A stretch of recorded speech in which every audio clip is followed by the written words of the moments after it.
오늘 잠언서는 지혜서입니다. 그러니까 복음의 핵심을 이야기하는 것보다는 삶의 지혜를 이야기하는 부분들이 많이 있습니다.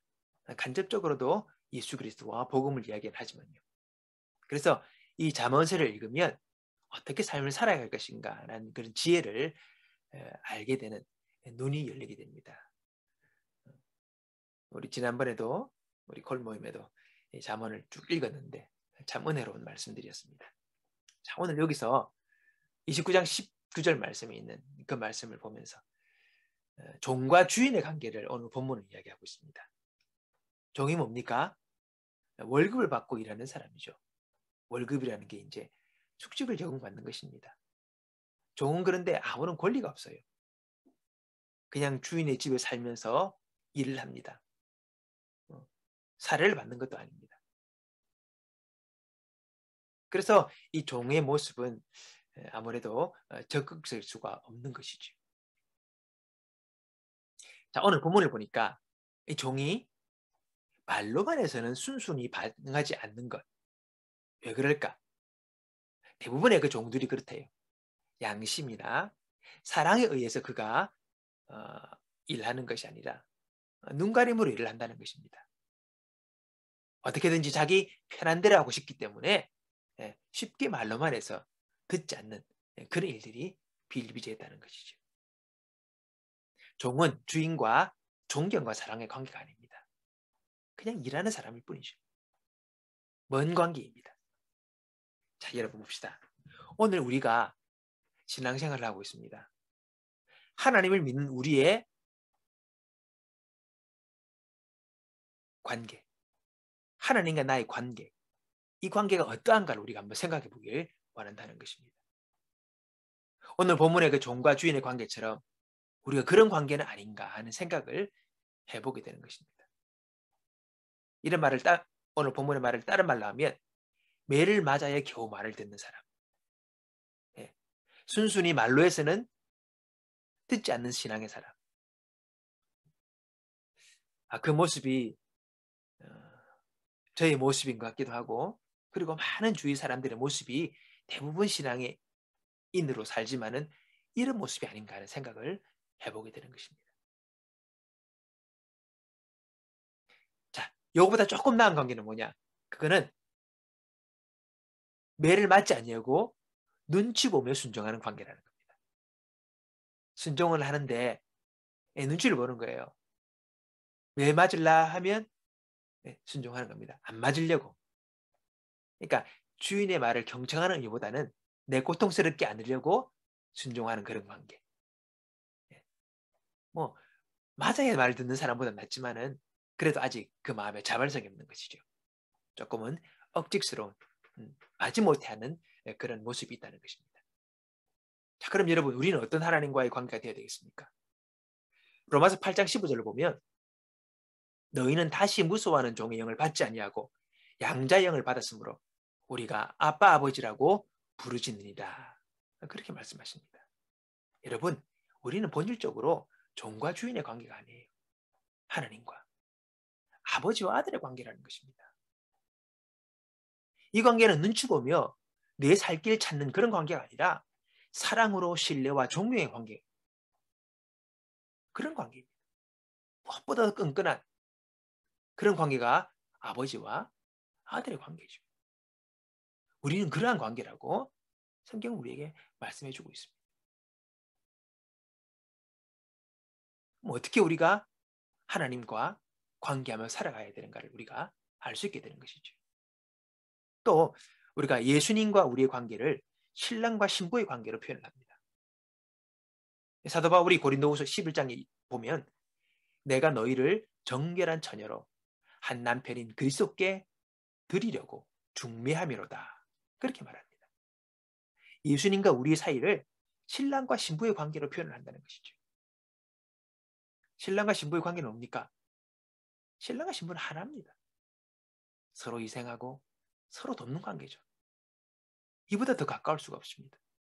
바로 그 관계가 주님과 우리의 관계라고 말하고 있는 것입니다. 우린 이런 관계로 나아가야 합니다. 한 영혼의 복종이라는 시가 있습니다. 제가 예전에 뭐 중학교 때인가 고등학교 때인가 본 것 같은데 수업 시간에. 자, 복종 아마 아시는 분도 계실 거예요. 제가 한번 읽어보겠습니다. 남들이 자유를 사랑한다지만은 나는 복종을 좋아하여요. 자유를 모르는 것은 아니지만 당신에게는 복종만 하고 싶어요. 복종하고 싶은데 복종하는 것은 아름다운 자유보다 달콤합니다. 그것이 나의 행복입니다. 그러나 당신이 나더러 다른 사람을 복종하라면 그것만은 복종할 수가 없습니다. 다른 사람을 복종하려면 당신에게 복종할 수 없는 까닭입니다. 예, 사랑의 극치입니다. 이거는. 예, 자발적인. 여러분, 사랑하는 절대자를 향한 시인의 고백인 것이죠. 진정 사랑하면 그에게만 복종하고 싶습니다. 그에게만 따르고 싶습니다.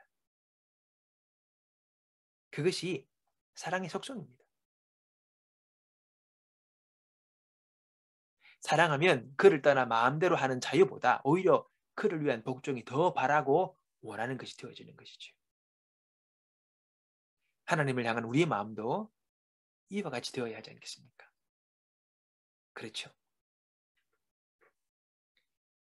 그 어린 사무엘이 하나님께 드려집니다. 한나의 기도로 사무엘이 나아지게 되고 젖을 떼고 나면 약속대로 하나님께 바치게 되죠. 사무엘이 하나님께 드려져서 엘리 제사장과 함께 지낼 때에 어느 날 사무엘에게 하나님이 처음 그에게 나타나셔서 말씀하시고 부르실 때였습니다. 사무엘상 3장을 보면 어린 사무엘이 엘리에게 찾아와요. 3번씩이 나와서 나를 부르셨냐고. 안 불렀는데 자꾸 불렀다고 찾아오는 거죠. 그때 엘리가 자기가 부른 것이 아닌데 자꾸 오는 걸 보고 하나님이 사무엘을 부르신 줄 알아요. 그리고 그렇게 합니다. 사무엘에게. 얘야 가서 누웠다가 그가 너를 부르시거든 네가 말하기를 여호와여 말씀하옵소서 주의 종이 듣겠나이다 하라. 그렇게 하라고 가르칩니다. 그대로 하죠. 그때 사무엘에게 하나님께서 말씀하시기 시작합니다. 사무엘의 평생의 삶이 그렇습니다. 주여 말씀하옵소서 주의 종이 듣겠나이다.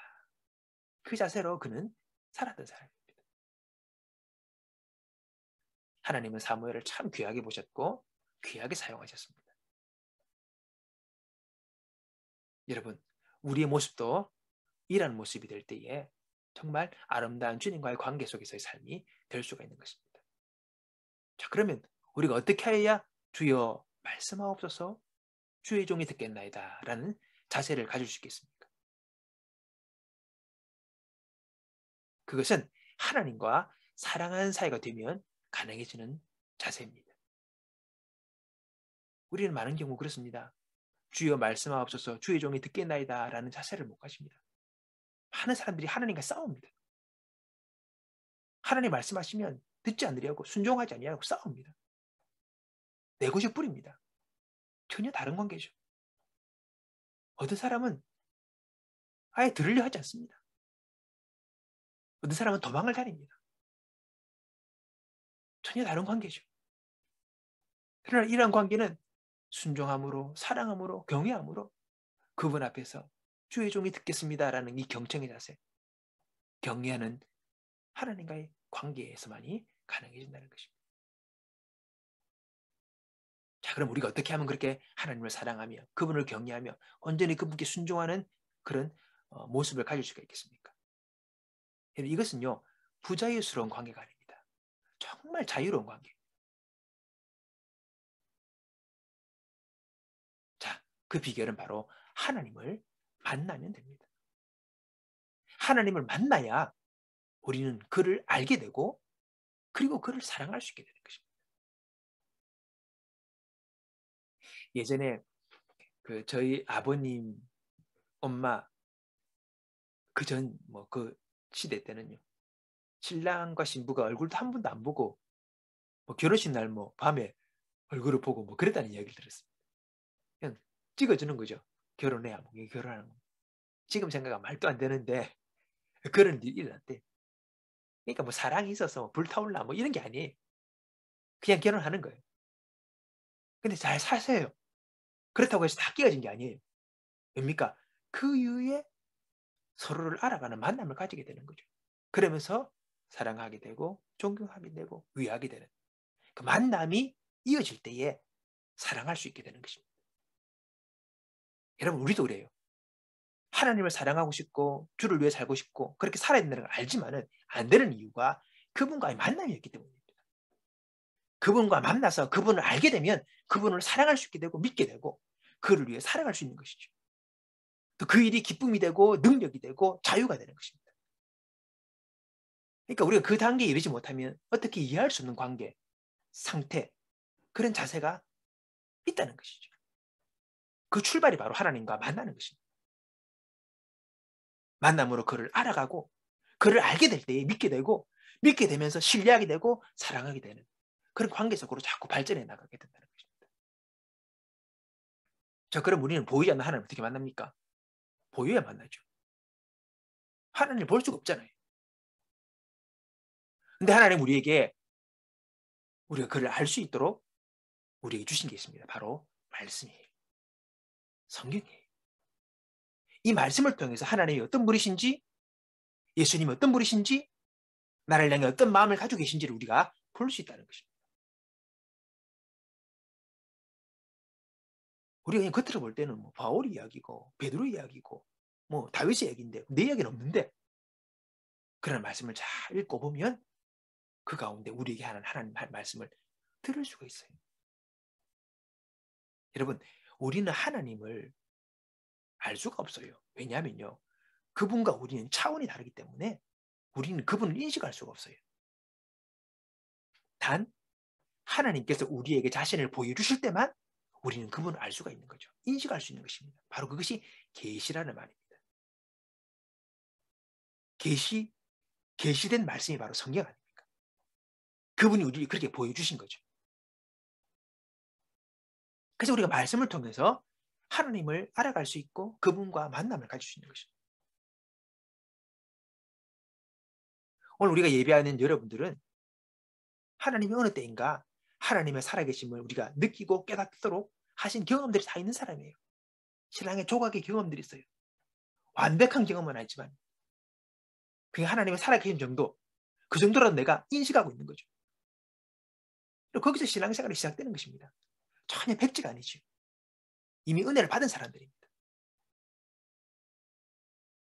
그러나 거기서 출발을 해야 되는 것입니다. 끝이 아닙니다. 완성이 아닙니다. 우리가 알고 있는 하나님에 대한 인식과 이해와 알은 너무 작기 때문에 우리는 거기서부터 계속 주님을 알아가는 과정을 거쳐야 되는 것입니다. 신앙은 어느 한 시간 완성되는 것이 아니라 끊임없이 완성되어 나가는 것입니다. 그래서 예수를 믿고 신앙의 경험을 한 이후에 우리가 주님 앞에 가는 그날까지 끊임없이 주님과의 만남을 통해서 주님을 알아가면서 우리는 신앙이 자라나가야 되는 것입니다. 10년 전 신앙과 지금 다르고 5년 전 신앙과 지금 다르고 다 다릅니다. 앞으로도 달라질 것입니다. 그렇게 우리는 주님을 알아감을 통하여서 여러분 하나님을 알고 그분을 믿게 되고 그분을 사랑할 수 있습니다. 이 과정이 없이 그냥 우리가 주를 위해서 뭔가 하려고 그러면요. 안 됩니다. 할 수가 없어요. 우리 안에 그만한 믿음과 역량이 되지 않기 때문에 아무리 마음의 생각과 꿈은 커도 그런 삶을 살아갈 수가 없습니다. 그건 우리의 힘과 능력으로 안 되기 때문이죠. 그래서 만남과 알미 필수적인 것입니다. 요한복음 6장을 보면 베스다에서 오병이의 역사가 나타납니다. 이때 많은 사람들이 예수님을 따르죠. 기적을 보고 그리고 임금 삼으려고 합니다. 와 모입니다. 예수님은 그들의 마음을 다 아심으로 그들을 떠나 산으로 올라가시고 제 아들은 건너편으로 가라고 하십니다. 그리고 그 자리를 뜨죠. 여러분 사실 그 당시에 예수님을 따르던 제자들은요. 믿음이 좋아서 따른 게 아니에요. 예수님 따르게 되면 예수님이 왕 되면 한 자리씩 찾아야 되는 그 열망으로 가득했던 사람들입니다. 순수한 신앙의 사람들이 아니었습니다. 그래서 그때만을 바라보고 있었던 거죠. 어떻게 보면 지금이 그런 기회일 수 있습니다. 예수님을 임금 삼으려는 사람들의 어떤 그 열망들 얼마나 많은 사람들이 모였습니까? 남자만 5천 명이기 때문에 뭐 수만 명의 사람들이 모였어요. 그때 탁 나서가지고 한마디 하면서 사람들을 우 모아서 결집을 시켜서 뭔가 힘을 만드는 어떤 일들을 할 수 있는 여세를 몰 수 있는 그런 시간인데 예수님이 그걸 다 하시고 다 끊으시고 서둘러서 건너편 가버나움으로 그들을 보내십니다. 자, 그 말에 제자들은 순종하여 배를 타고 가버나움으로 건너가려고 했습니다. 해는 지고 풍랑입니다. 근데 배가 나가지 못하는 거죠. 너무 힘듭니다. 예수님이 가라 했기 때문에 가긴 가는데 이 바람이 너무 거세게 와서 그쪽으로 건너갈 수 없는 것입니다. 배가 전진을 안 해요. 고전을 했습니다. 혹시라도 지금 상황이 어려우니까 돌아갈까? 그러면 그 배수대에 사람들이 많이 있을 텐데 우리를 맞아줄 텐데 우리가 인기 있을 텐데 하면서 돌아갈 수도 있겠지만은 그렇지 않고 계속 고전하며 그 밤중에 씨르고 있었습니다. 근데 그 밤 깊은 곳에 어떡합니까? 예수님이 바다 위를 걸어오시죠. 그리고 그들을 만나 주십니다. 그때 반응은 제 아들이 예수님을 반갑게 맞이했습니다. 오 예수님. 여러분 힘들고 어려워도 말씀에 순종하다 보면 예수님을 만납니다. 예수님을 만나자 풍랑도 그치지요.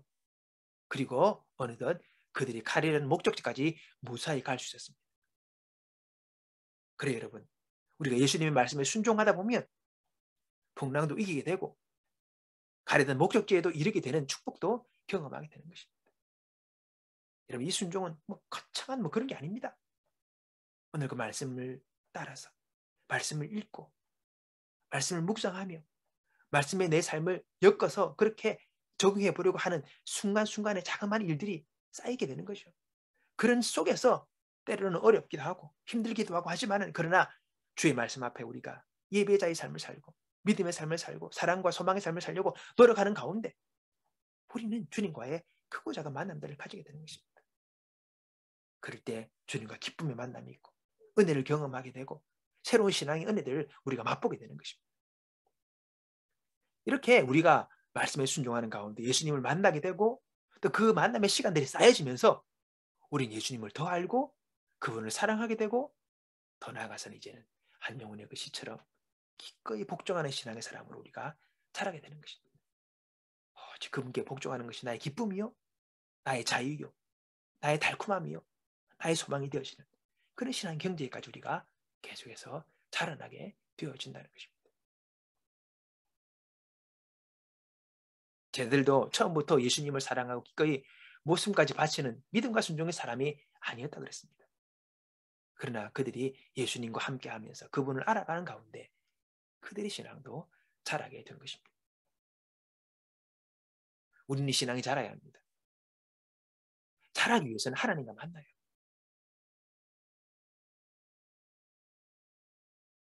하나님이 우리에게 주신 그 말씀 속에서 우리는 그분을 만나요. 말씀을 읽고 듣고 묵상하면서 그 말씀에 순종하는 삶을 통해서 우리는 계속해서 주님을 만나게 되는 일들이 일어나게 되는 것이죠. 찬송가 340장 구주 예수 의지함이라는 찬양이 있습니다. 후렴에 그렇게 있습니다. 예수 예수 믿는 것은 받은 증거 많도다. 예, 여러분 예수 예수 믿는 가운데 받은 증거 있습니까?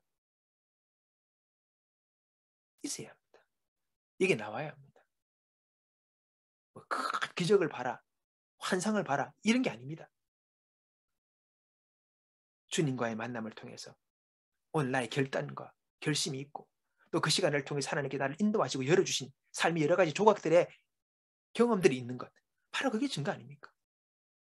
그게 있어야 됩니다. 예수를 믿는데 증거가 없다. 주님과 만남이 없다. 아직 너무 어린 겁니다. 출발해야 합니다. 그 뒤에 뭐랍니까? 예수 예수 귀한 예수 믿음 더욱 주소서. 예, 믿음이 자라야 합니다. 믿음이 자라야지 예수 신앙인으로 살아갈 수 있습니다. 믿음이 있어야 세상을 이깁니다. 믿음이 있어야 마귀를 이깁니다. 믿음이 있어야지 풍파도 이깁니다. 믿음이 있어야지만이 우리가 오늘도 견디고 나아갈 수 있습니다. 믿음이 있어야지 하나님의 승리 역사를 우리가 살아갈 수 있습니다. 우리 믿음이 자라야 말씀 읽고 말씀 듣고 말씀 묵상함을 통하여 하나님을 알고 순종하려는 그 몸부림을 통하여 우리는 믿음이 자라나야 한다는 것이지. 자, 여러분, 오늘 본문처럼 말로만 하면 고치지 아니하는 그런 종의 모습을 가지고 내가 살아가야 되겠습니까? 바뀌어야 되겠죠. 자라야 합니다. 이 신앙이 자란다는 것은 그냥 신앙만 자란 것이 아닙니다. 신앙이 자랄 때 우리 삶의 모든 영역에서 우리는 자람이 있고 성장이 있고 승리가 있고 축복이 있습니다. 그래서 한영훈의 시처럼 내 마음껏 사는 자유보다도 오히려 예수님께 복종하며 순종하는 것이 더 달콤하고 즐거운 신앙의 자리에까지 이르기 원합니다. 요즘 전도서를 읽고 있는데 전도서의 내용이 뭡니까? 예? 헛되니 모든 것이 헛됩니다. 다 의미가 없는 겁니다. 결국은 해 아래에서는 하나님을 떠나서는 삶의 모든 것들이 의미가 없습니다. 끝은 죽음인데요. 허무한 것입니다. 우리는 그리스도 안에서 살아야 합니다. 그 안에 머물러야 합니다. 그럴 때 삶의 모든 것이 의미가 있고 가치가 있게 되어지는 것입니다. 시편 52편 8절에 그러나 나는 하나님의 집에 있는 푸른 올리브 나무같이 하나님의 신실하신 사랑을 영원토록 의지합니다. 시편 기자가 고백하고 있습니다. 하나님의 집에 있는 푸른 올리브 나무는요, 부족한 것이 없습니다. 푸른 잎이 그것을 말해주죠. 푸른 올리브 나무는 하나님의 신실하신 사랑을 의지하며 살아가는 사람입니다. 그 사랑 안에서 그 사랑을 의지하며 살아가는 그 사람은 부족함이 없습니다. 하나님이 시절을 따라 필요들을 채우시기 때문입니다. 오늘 이 은혜가 오늘 저와 여러분 가운데, 오늘 예배하는 우리 모두 가운데 있기 원합니다. 아직도 하나님이 너무 멀고 늘 그분과 싸우며 말로 해서 고치지 아니하는 완악함으로 우리가 완고함으로 살아가고 있는 사람이 되어서는 아니 될 것입니다. 우리가 살아온 날보다 이제 살아갈 날이 짧습니다. 남은 시간 하나님의 진짜 풍성함이, 정말 하나님의 은혜가, 하나님의 역사하심이, 하나님의 축복하심이 우리 삶을 채우는 그런 삶을 우리가 살 수 있기를 원합니다. 그것은 사랑의 관계를 통하여, 믿음의 관계를 통하여 그분과 함께할 때 모든 것이 가능해지는 것입니다. 하나님 집에 있는 푸른 올리브 나무처럼 늘 그의 사랑을 의지하며 살아가는 저와 여러분이 되어 모든 걸 누리고 우리 주님의 기쁨이 되어지는 저와 여러분 되시기를 주님의 이름으로 축원합니다.